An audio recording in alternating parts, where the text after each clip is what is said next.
guys, and welcome back to another episode of your Brains Coach podcast.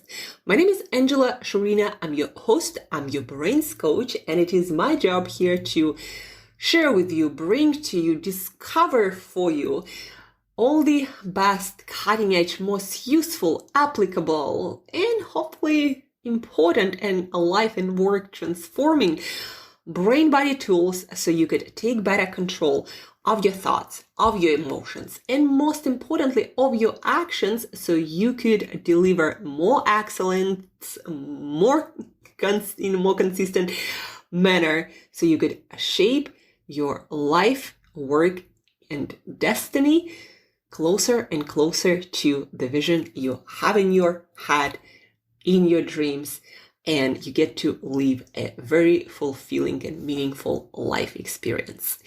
Today, guys, I'm so excited to introduce to you, but hopefully you already know our guest, but today you get to learn his work and his journey from a different side, a different perspective. So it is my pleasure to introduce to you David Allen.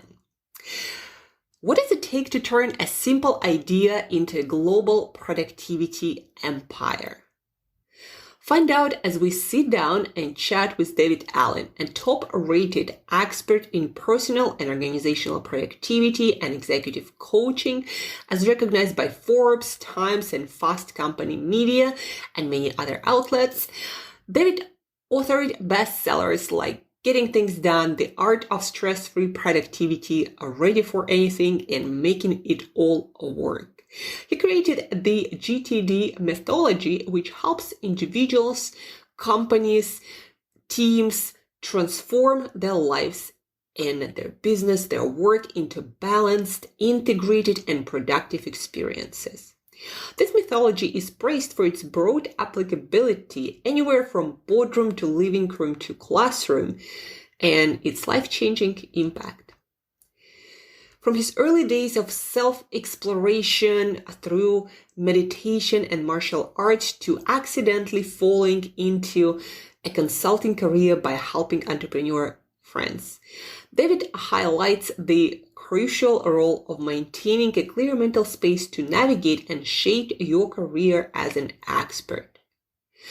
Our conversation with David covers the evolution of his career. So here, compared to a lot of other podcasts, guys, we're not going to be talking about David's popular productivity systems.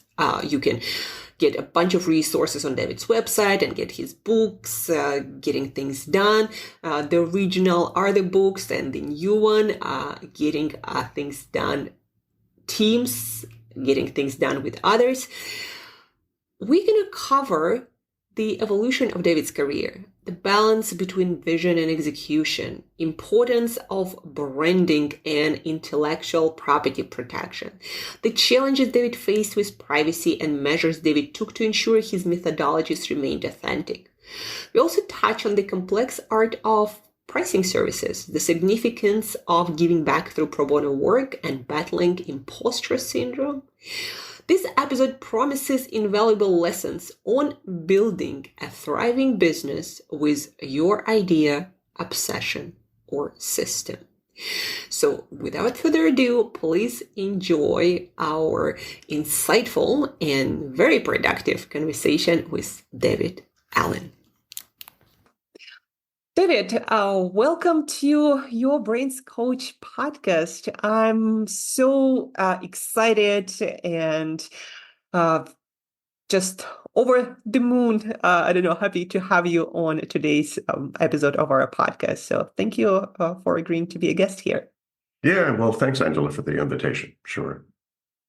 Yes, and for those of you guys who didn't hear the intro or don't know who David is one of the top world's productivity experts, personal productivity, organizational productivity, one of the top executive coaches, author of many books on productivity, starting from Getting Things Done, The Art of Stress-Free Productivity, to making it work, ready for anything, and the latest team, how getting things done with others. And I'm a fan of your work, David, and I think everyone who is interested in stress-free productivity should pick up at least, getting things done.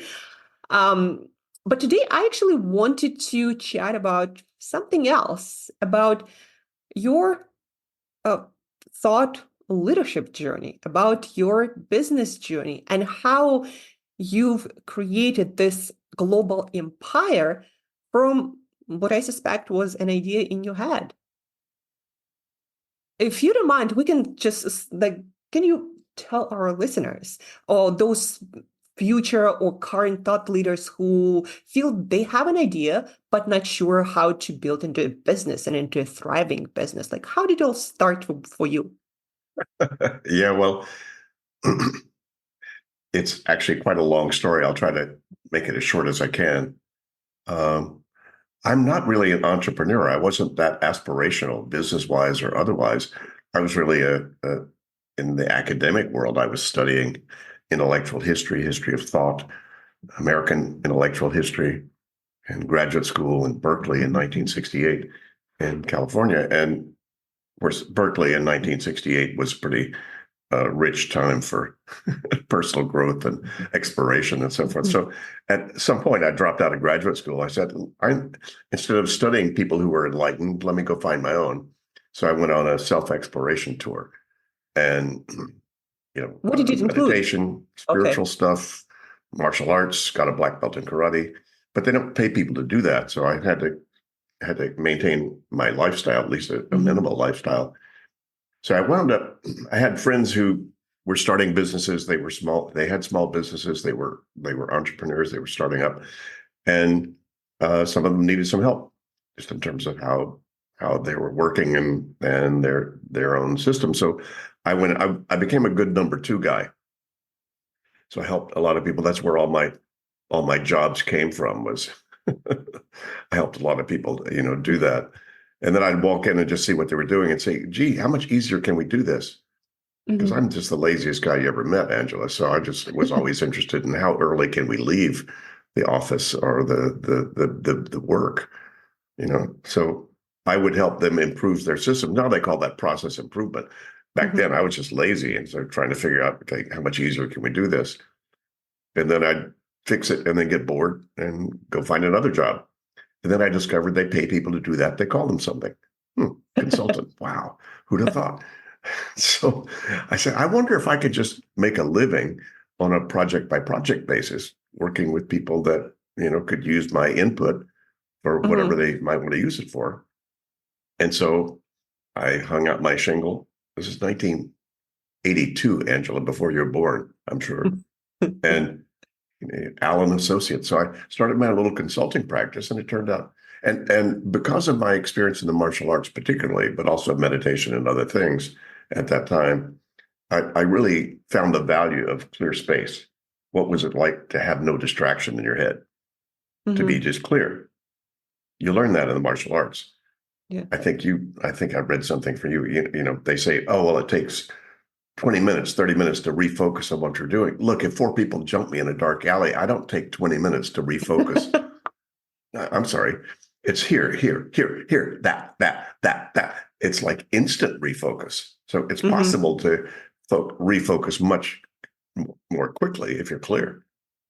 And so I liked clarity. And then as my consulting business got a little more successful, and busier and more complex, I went, wait a minute, I'm getting distracted in my own head. How do I get back to that clear space? And so just for my own personal reasons, I started exploring what are the techniques I can use to stay clear amidst busier kind of life. And so I didn't wake up one morning with this whole methodology that I'd come up with. It was like a long string of epiphanettes, as I say. Oh, that works. Oh, that works. Oh, that works. And I found things that worked for me. I had some mentors that taught me various parts of this. And I said, let me see if this works also for my consulting clients. And I started to share my techniques with them.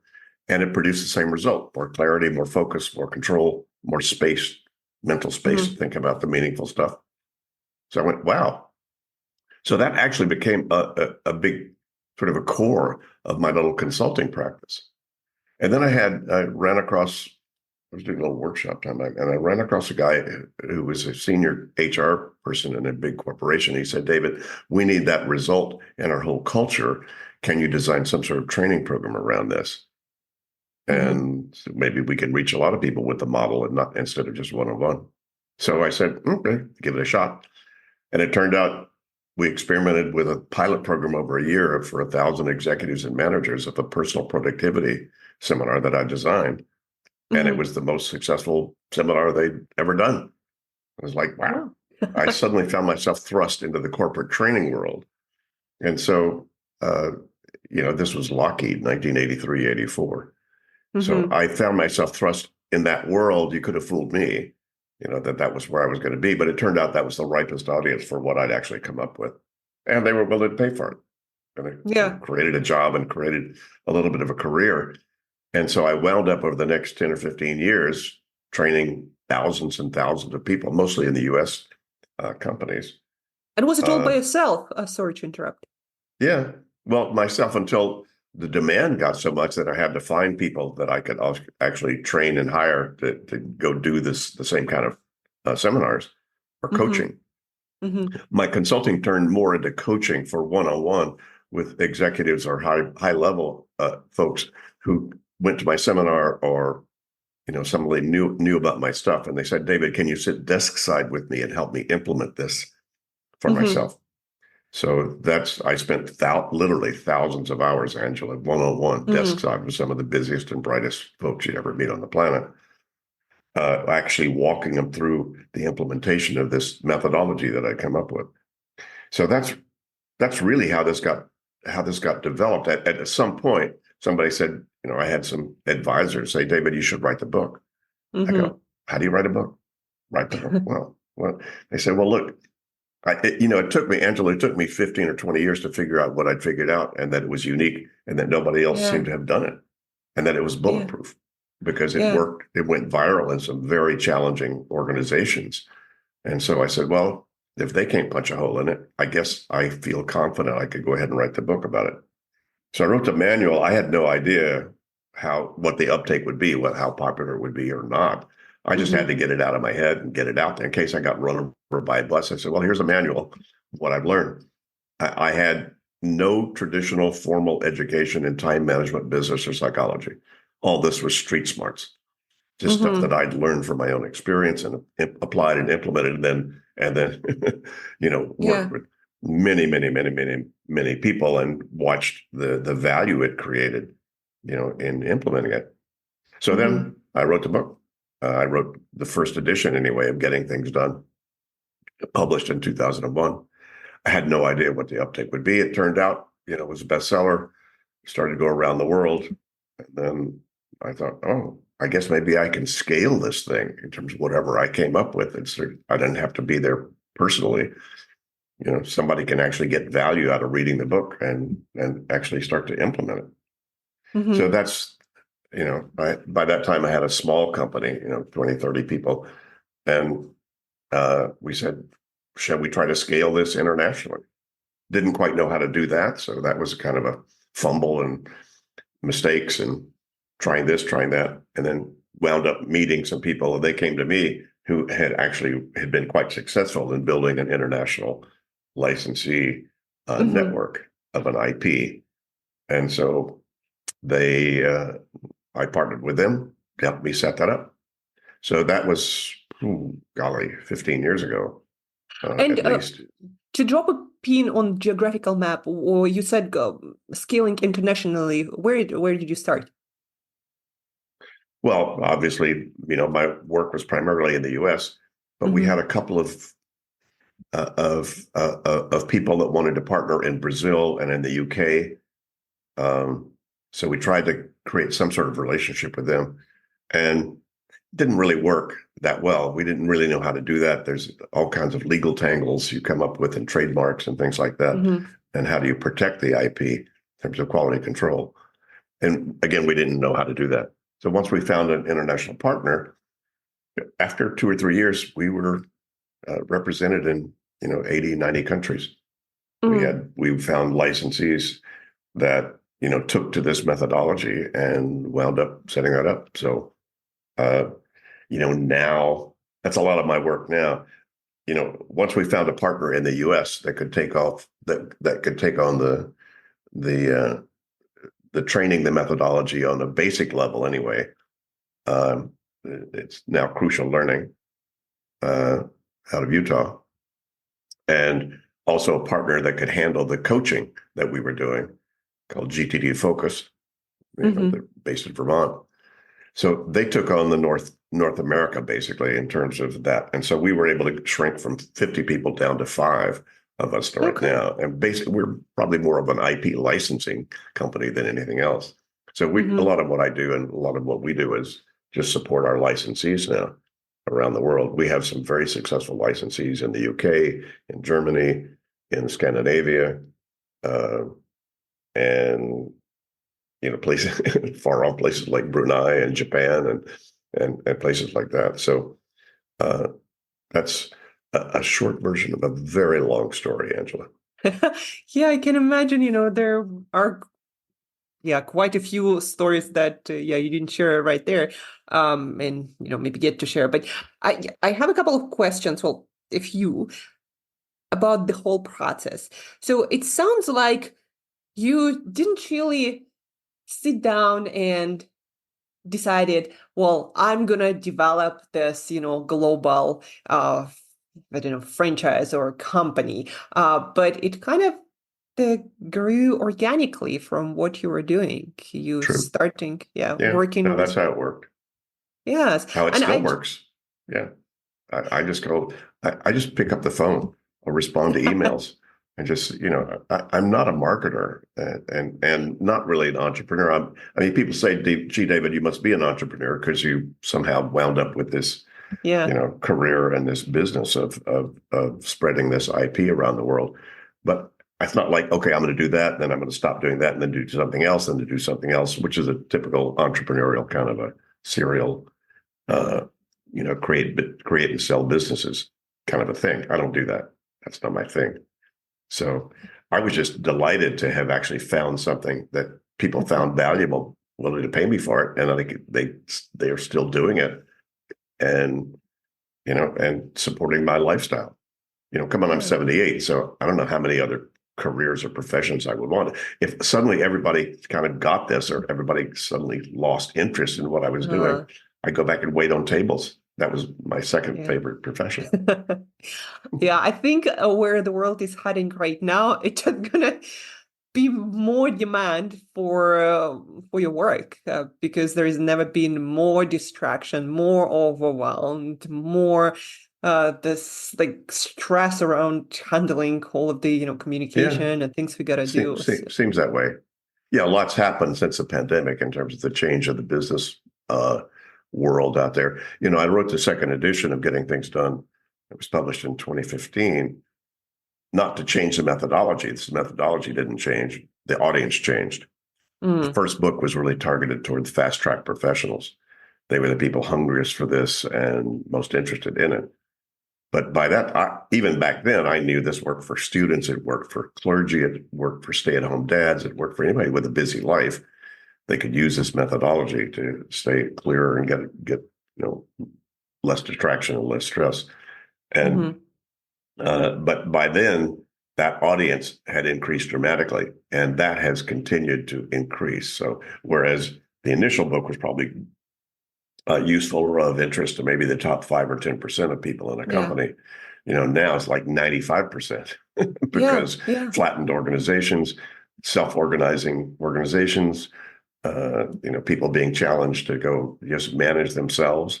And then, boy, now then, as soon as you went hybrid, and as soon as everybody works from home and has to figure out their own life, and they don't have an office to go to with a structure Mhm. that they can trust, and so they have to, figure that out and manage that themselves, et cetera, et cetera. So the audience has certainly expanded given the changes that have gone on. Yeah, I But mean, most of the audience now is knowledge workers, right? Who need the systems to create sure. some sort of. Well, knowledge worker is anybody who has to think about the emails don't show up telling you what to do with that email. That's Yeah. knowledge work. You got to figure that out. What does this mean? Why did I get this? And what am I supposed to do with this, if anything? Is this trash? Is it reference material? Is it something I might want to move on later on? Is it something I need to move on and take an action about? Is there some project now that I'm committing to based upon something that's been handed off to me or something that I think I now want to do based upon this input? And the inputs have just been increasing Hmm. exponentially, what I call channel creep. How many Yeah. people now have to deal with Slack and Teams and and email and SMS and WhatsApp and how many Everything. channels are you getting, Angela, right now that you actually need to look at, consider whether there's anything you need to do about it or what you need to do about the content that's in it. And so Yeah. that has increased dramatically. And so, you know, if you know what you're doing, it's a great time to be alive, given the fact that you Yeah. and I can connect. You're in South Africa and I'm in Amsterdam, right? Yeah. Uh, so that's wonderful that we can connect that way, uh, in a semi-intimate way. Uh, but if you don't know what you're doing, you're toast. There's just too much. There's too much to have to learn how to do. You know. Yes, that's need for top-down structure.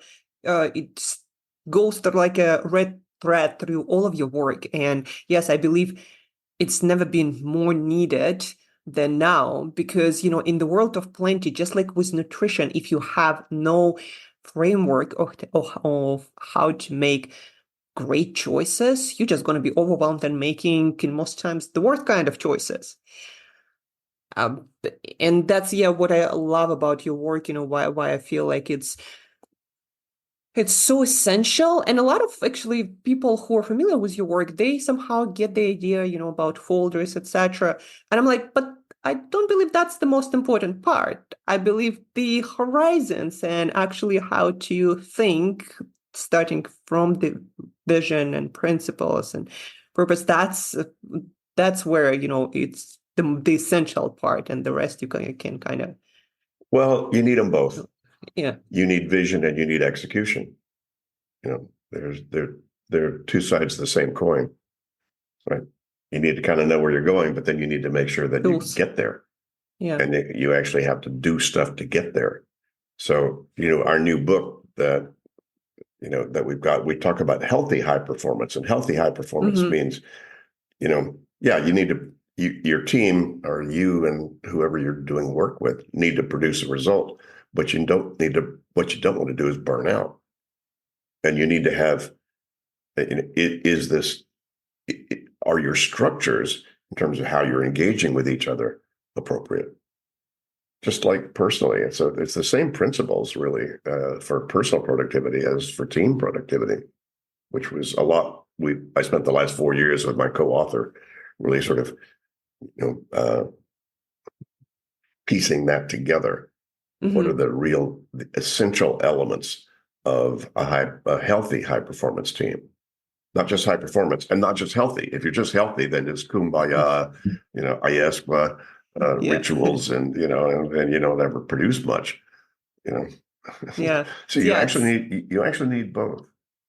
both exactly. And it's kind of this life work integration system that you've created over the course of your career and your business journey, which I'd like to also like return for a little bit more.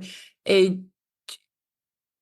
these days, I also hear, not here, but just what I'm personally exposed to throughout my journey. It's like you got to have I don't know, a business plan, and you got to write the book first before really knowing how it's going to work in the real world. But what I see from people like yourself who actually built uh, great businesses from your ideas, you go through experience first, like, adding value and seeing what people find value, and then seeing the need, the request from companies, from people, and then you kind of design all of your services and products and books when needed and content, right?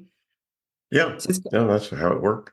How it worked for me. I don't know that that's the success formula, permanently, but that's certainly how that worked for me. I'm not a ta-da kind of person. I'm not a let me yeah. go write the book and then hope it works. No, Yeah. I could only write the book after many, many years and thousands of hours of experience with the material to trust that nobody could poke a hole in it.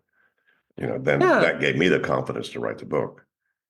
So exactly. And I think that's why it got popular and it got onto bestseller list because it works in real world and you didn't have yeah, to yeah, doubt it. yeah. And it I had a took good I you, had a good friend of mine who, was a best-selling author, lots of books. And I met him in the airport. He said, David, I see your book is still on kind of the bestseller list. How do you do that? Because he had a lot of marketing people or whatever. I yeah. said, it's a really good book. Exactly. It works, Yes, Yeah. yes. Yeah, and it took you like, I don't know, 10, 15 years or 20 years to get the work done before the book came Yeah, to be, right? that's for sure. And yeah, it takes, patience and a lot of, uh, especially younger generation, even in myself, I find like this impatience. Well, I gotta get the book out, I gotta have all this content and social media, etc. But instead, what I'm hearing is like, do the work, figure out how to serve people better, how to add value. Yeah. And and also what I'm hearing, probably through your journey, and correct me if I'm wrong, of a lot of things in your thinking changed before you developed the system. Like you kind of figured out the system as you went, right? Well, yeah. I mean, the system itself was pretty much figured out in the first 4, 5, 6 years that I was involved in with this. So Mm-hmm. there wasn't much that changed after that, other than seeing how people implemented it. How did the digital technology world interface with the methodology and so forth. So, uh, but yeah, and a lot of the basics of this I learned very quickly. Had a mentor who taught me about getting my head empty and dumping everything out, writing it on paper, and then making next action decisions about all that. I Mm-hmm. learned that immediately as soon as he had me implement that. I went, wow. So that has never changed. It's still the essence, a lot of the essence of how do you manage distraction? Mm-hmm. Is you stop using your head as an office. Yeah. But I And couldn't have put the words on it that I can put it on now. Back then, I was just like, wow. I see. I wasn't broken, but I started to experiment with him. I brought him a mentor of mine. I brought him a good consulting client, and then he said, "Well, David, look, I think you're probably going to take what I've learned much further than I'm interested in doing that." So he said, "You want to hang out with me?" So for a couple of years, I worked with him mm-hmm. to actually implement a lot of this in terms of organizational change, which was his consulting model that Mm-hmm. included a lot of what then became the GTD, or getting things done methodology.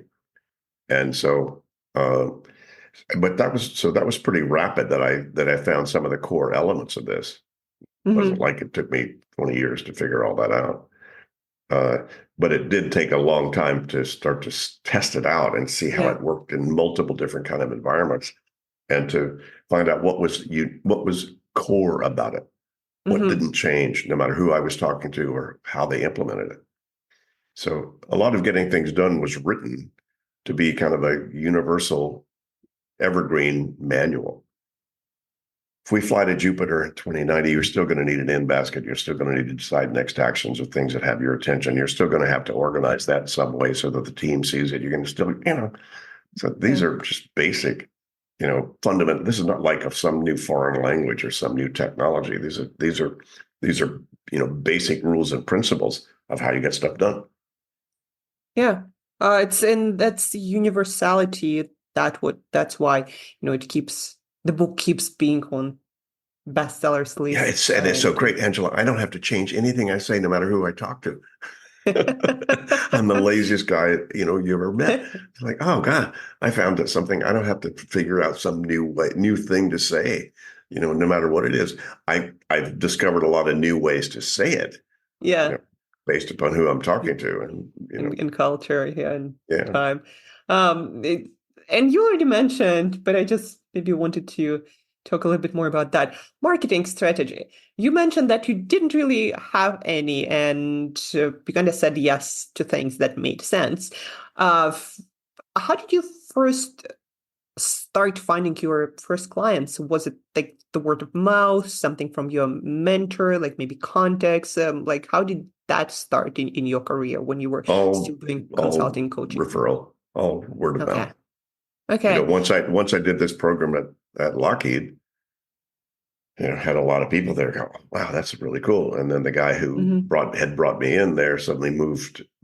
He transferred to McDonnell Douglas, and so he brought me over to McDonnell Douglas. So suddenly I was training all kinds of people there, and all kinds of people would go through my training, and they'd be married to somebody who worked in another company, and he'd be telling them about it and say, "Oh God, we need that in our company." So it was all really word of mouth, Yeah. and you could have fooled me. Again, I didn't have any.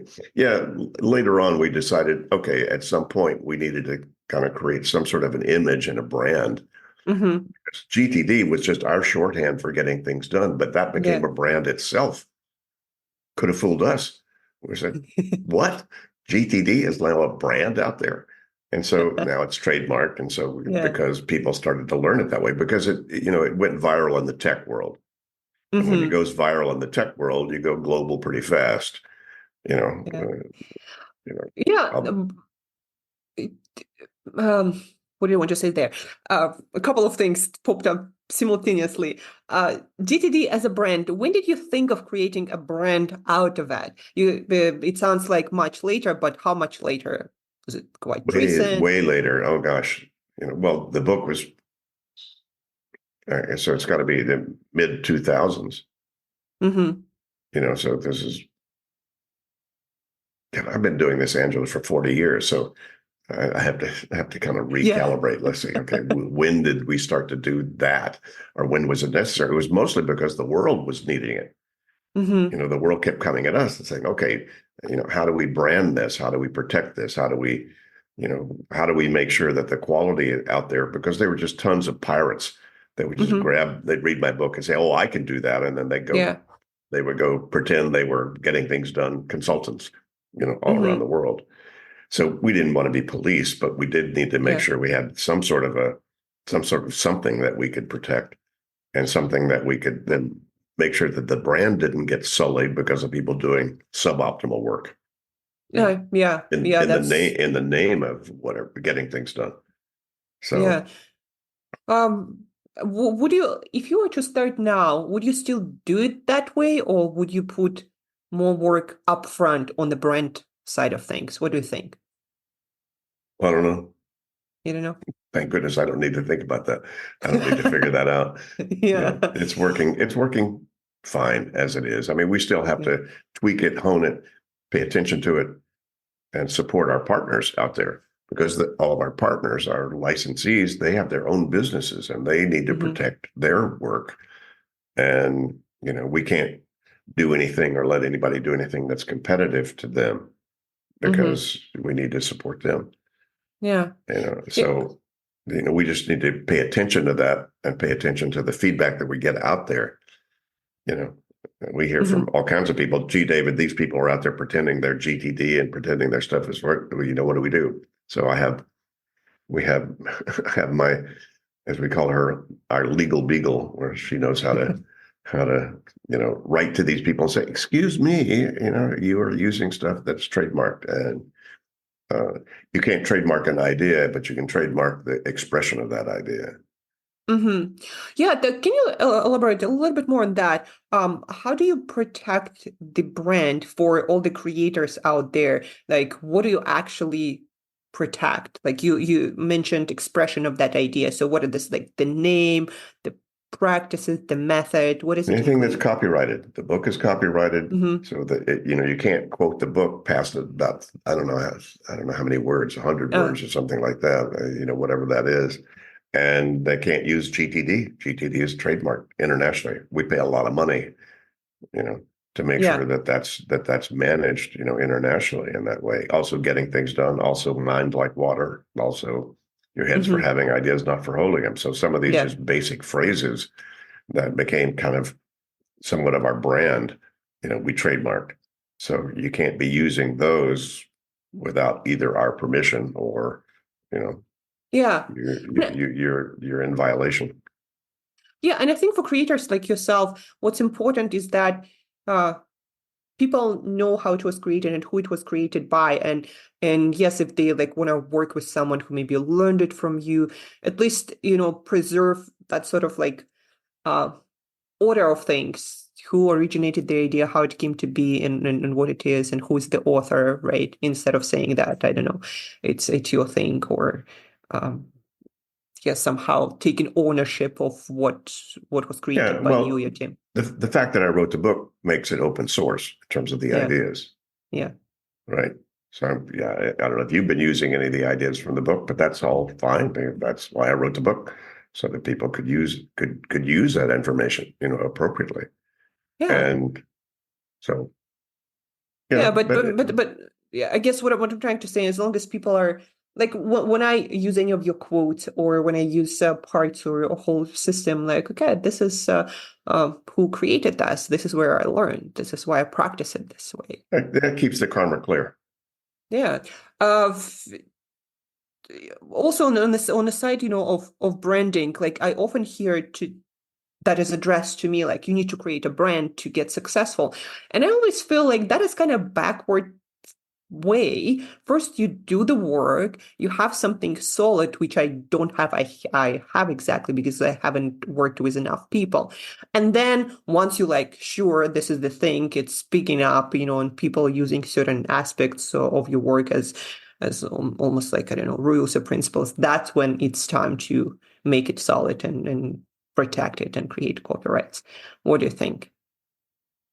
Would Yeah, I'm not a marketer. It's not my area. So I'm sorry you're asking me about stuff I know very little about, frankly. And Angela, you have your own personal brand already. I looked at your website. I mean, you already, you're a brand in and of itself, like I am too. And it's kind of unfortunate. The good news about having licensees that we've now trained and certified to do coaching and training, in these different arenas and regions, a lot of them have sort of become the David Allen of Germany or the David Allen of Mhm. Switzerland or the David Allen. They've become sort of they've become their own gurus within their own regions, within their own languages. So, and that's great. It's like, wow, as soon as somebody doesn't need me to show up, to expand this work and to use Yeah. their own brand personally, I go, fabulous. So Yeah, it's amazing. I think it's everyone like thought leader kind of person dream that you accumulate all this knowledge and experience and you put it into the world in the form of some idea that brings other people value, and then it picks up and grows and changes the world in so many ways. Like because of your work, so many people live more balanced, integrated, relaxed work life like space, yeah, right? And so yeah. yeah, that's amazing. And again, the reason why I wanted to interview is that we see some creators like yourself who had an idea, who developed it into business, and now we see, the global effects of it, and it's sometimes very hard to trace the beginnings. Go, how did it all start? And perhaps how can I start to be developing something similar? Um, I don't uh, know. You know, uh, keep a job. I wasn't born with a silver spoon, so I always had to work. So I was like, okay, what do yeah, I do next? What can I do next? And yeah. I've always priced myself. Called how much do I need? To, how much do they need to pay me for me to give them my full attention for a Hmm. day, or for 2 days, or for a week, or for whatever the work that I was going to Hmm. do? And I've never really changed that. Right? How Hmm. much do you need to give me that I give you my full attention? Right. So Yeah. That's Uh, that's increased dramatically since 1982, but how did you, yeah, well, an interesting question. How did you first come up with the number, like for your consulting services, etc.? I just, what do I need to not worry about rent Yeah. or food? That's all. It's like, what do I need so that my attention is not on, wow, I need more money than they're going to give me, or I need whatever. And I said, what do Hmm. I need? How much money do I need to have the freedom to give them my full attention? Hmm. That's all. And, who knows how you figured that out other than what is my rent? How much money Yeah. do I need this month? Who knows? Yeah. And okay, that was the beginning, but then how did you change your prices? Like, what was it based on? I guess what I'm trying to ask. When obviously, yeah, the price tag for your services increased, like how did you make this increase and what did you base your decision making as it progressed? It's just the market. The What were market. they willing to pay? Yeah. And how much time was I willing to give them? And you know, the it just sort of incrementally grew. It was like, well, okay, uh, right now, what I charge for a keynote is probably less than what maybe a lot of other people charge to do keynotes. Hmm. Who have some sort of reputation. But it's like that's enough for me to be able to go give them my time and spend the travel time to get there and the travel time to get back and so forth. Here's just what I need. So I'm not concerned about it. I'm not Hmm. concerned about how I'm using my time. So a Hmm. lot of it just says, like, what's my time worth? Yeah. Kind of a simple question, but that's and not necessarily an easy thing to answer. But But you know what I'm hearing with a lot of your work, you just played by ear, feeling like what's right based on the situation I'm in the yeah, environment I'm well, in. I have two prices now: retail and free. So I do a lot of pro bono work. I do a Yeah. lot of stuff. I've given keynotes for I think 7 universities around the Netherlands just because it's kind of my adopted country, and so I'm happy to support people doing good work. Yeah. And so Yeah. but I let them know this is what this is worth, but you're going to get it for free. Yeah. So I don't discount. Yes, yes. Yeah, I also, feel like that is such a good strategy. That's I think I heard it several times. Like I have two prices here, either very high price or free. Because, either of the institution or the cause, etc. So, and it feels so right, like to not discount yourself, but instead like, okay, I want to give to this cause or organization, and Yeah, these are the people who can afford this. Yeah. Um, Thank you for sharing this. I know, it's always like a little bit of a sensitive subject in terms of pricing, what you do, how you do it. it's a little bit of Uh, a little bit of the Robin Hood syndrome. Let me take let me take from the people who can afford it and give it away to the people yeah. who But I can't. think it's So it's right. It's kind of like universal law. You want to take some when you create abundance, you kind of like want to share with people who don't have it yet, or don't sure. have necessarily the same opportunity. I think most of the people actually have it. Um, the two last questions that I have. One is about confidence. I also often hear and or experience it from time to time myself that like, am I good enough? Maybe not even is what I have to share good enough. Like, did you ever struggle with that? And if you did, like, how did you work with that? Like self-doubt, if you ever had it, because sometimes. Mhm. um, Not really. I mean, what's the imposter syndrome that a lot of yeah, people experience? It's like, oh, how did I get where I am? And they're paying me to do this, but is it really that good? So to me, it's just always been based upon feedback. mm, So if the people still consider this valuable, hey, this is the coolest thing, this is whatever, then I go, great.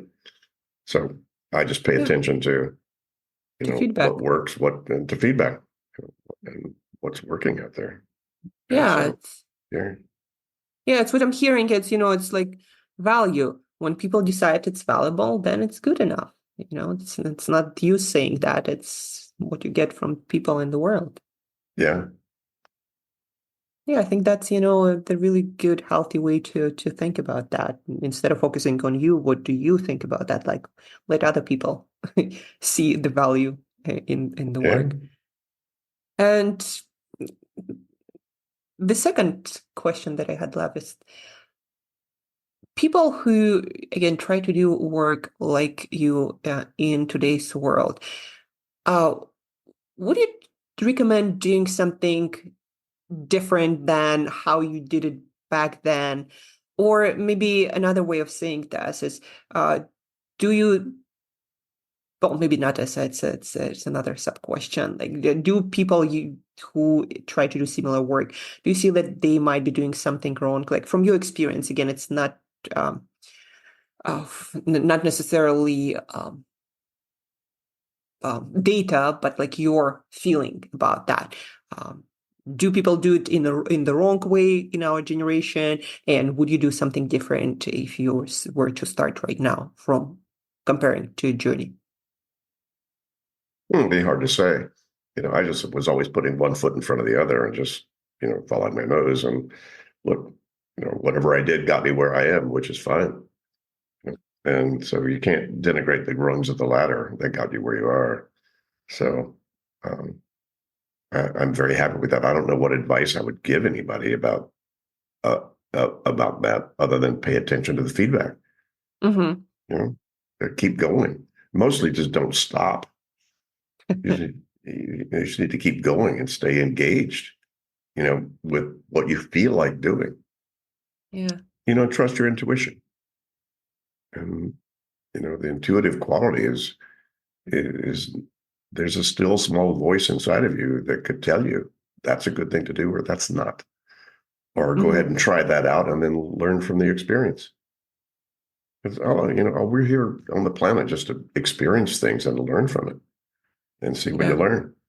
So you're not going to stop learning, I don't think, till you stop. Yeah. So, Yeah. And okay, one small question. Talking about intuition, how did you develop yours? I hear, and you mentioned that at the beginning of your story, how did it all start? Like you had and probably still have some mindfulness, some self-awareness practices which allow you to hear your intuition. So, what did you do like throughout this journey of creating, of putting your idea out in the world, and what do you still practice daily or somewhat consistently? well, obviously, relaxing is a key element. How do You you know, do that? good glass of wine, meditation, walk with the dogs, get out in nature, uh, you know, ride the bikes.